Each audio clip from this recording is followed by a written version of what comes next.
Hi, so one of the hardest parts of being a staffing manager for me was being in an interview with a candidate who started blowing the interview and they knew they were blowing the interview and it just went from bad to worse like really, really quickly.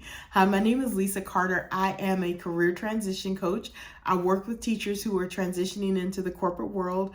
I make sure that they have the information, tools, and resources that they need to be successful in their corporate job search. And today we're going to talk about what the heck do you do if you blow an interview?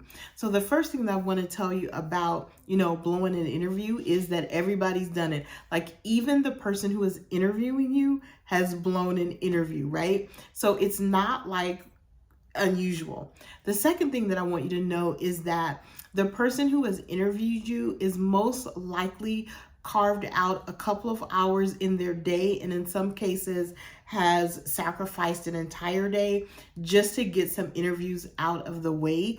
And so they are sitting in a room or on a Zoom camera and they are just going from interview to interview to interview, right? And after a while, if I'm completely honest, sometimes candidates just kind of blend into one another, right? So the fact that you blew the interview is one of the things that will make you stand out. Now, I know you're probably saying to yourself, Lisa, that is not exactly the way that I want to stand out with a recruiter. And I get that. But in this case, standing out is standing out.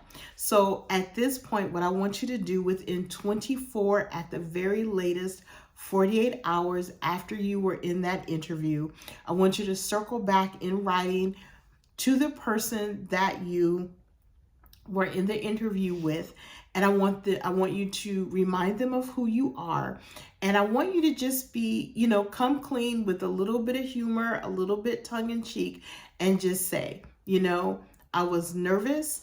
I feel like I didn't answer that question as effectively as I could have, and I've just wanted you to know. And then I want you to share your top qualifications or your top answer for that particular interview question.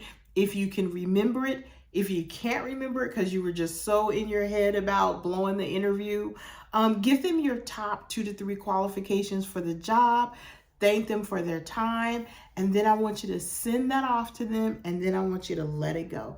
I want you to just let that go into the universe and do what it's going to do. A couple of things are going to happen.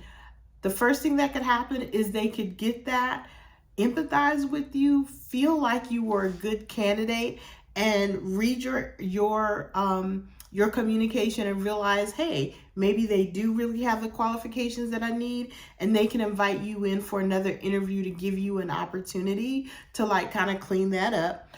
Or nothing could happen, like you could never hear from that person again.